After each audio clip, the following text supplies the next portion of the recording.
asalaamaaleykum mbokk yi tey dañu ñëw ci l'allaitement difficile ñi nga xam ne daal dañu am jafe-jafe pour nàmpal seen doom correctement léeg-léeg dañuy manqué meew ba mujj di jël meew mii ñuy jaay di leen ko jox di ko jox seen di ko def ci biberon te loolu it gënul ndax li tax ñuy recommander toujours nàmpal ak sa ween mooy dafay yokku lien bi nga xam ni doom da koy am ak yaayam dafay tax doom gën a tax yaayam gën a jige yaayam gën a nangu yaayam it kon meew lu am solo la dafay tax aussi xale bi di digérer normalement du am problème de digestion ndax booy xool meew mi mu nàmpe si yaayam mooy gën a digeste meew mi nga xam ne dañ ko koy xoyalal muy naan kon gënul te it meew mi mu nàmpe si yaayam muy soow moomu du ko seere te beneen meew daf koy seere ba noppi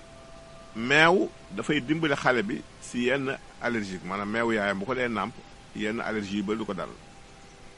allergie nag boo ko déggee nekk na xeetu jafe-jafe boo xamante ni bu génnee si xale mën na génne ay picc si yaram mën na def xaj yaram bi xasan mën na génne daal ay mandarga yoo xam ne nekkuloon si yaram dina koy dimbali si infection yu bëri aussi bari na ay infection yu bëri yoo xamante ni xale bi na si mucc buy nàmp si weenu yaayam ndax même da koy aaraale dafa bari maanaam mën nañu sax antibiotique la booy xool kon loolu baax na xam waaw ñu ne nag léegi kii nga xam ne moom bëgg na nàmpal ak doomam mais malheureusement amul soow amul meew nan lay def tegtal yi bari na bi si njëkk mooy nga wut xobu ngeer mooy la Guéra sénégalensis soo ko weeree ba mu wow nga def ko sunguf wala ko def ko sunguf saa yoo xëyee da nga siy jël kudd bu mag nga ruy ko boole ko sungufu dugub suuna bi ruy ko boo dee naan suba ak ngoon si kàttanu yàlla dina yokk sa meew ñaareel bi mooy fenugrec dafa am benn ferñeent bu wax josénine boobu dafay yokk meew kon boo dee ruy fenugrec moo wala ko bu nekk sunguf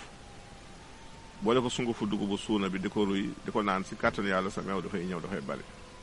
kon loolu baax na xam tegtal bi si topp mooy carotte ak laaj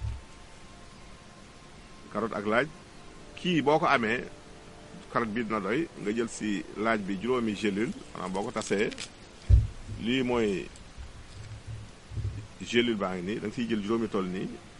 boole ko benn carotte bu toll nii nga def ko jus maanaam boo ko fejalee ba mu sew nga ràppe ko def ko jus si litre ndox da nga koy denc nag maanaam di ko naan durant la journée maanaam ñaari waxtu yu nekk nga góox si benn góox kooku boo ko dee def non seulement sa meew dina ñëw dana bari mais xale bi buy nàmp bu saxee ween du ko bëgg a bàyyi ndax meew mi day neex si moom kon loolu mooy avantage yu carotte bi ak laaj lu baax a xam la boo amee aussi gerte kemb gi di ko yëy baax na ndax fële si Chine bu jigéen amaan jafe-jafe pour am meew dañ koy jox gerte kemb mu ko di yëy su ko dee si kàttanu yàlla meewam dina ñëw kon loolu mooy yi ñu indi woon si wàllu lii di am jafe-jafe pour am meew mu doy fi ñuy jeexale nag mooy grain sésame boo amee sésame grain yi da nga koy lakk ba mu nekk ba mu ñor nga wal ko mu nekk sunguf di ko boole sungufu dugub di ko ruy di naan moom it dafay yokk soow dafay yokk meew ñëw si question yi ni ñu indi tey ku njëkki daal nee na moom aménorrhée la am maanaam dafa am jafe-jafe daal pour gis ay règle am xale la nag waa xale day xam nga buy soog a nekk puber mën na am jafe-jafe pour règle normal mais léeg-léeg bu kalee boo ayee persi rek takku persi nga def ko infusion fajal ko mu set ko si litre ndox mu koy naan par kaasu attaaya bu ndekkee bu añee ba léegi dinay dindi retard règle yooyu soo amee jinjar aussi ñaari doom yi nga écrasé ko def ko si litre ndox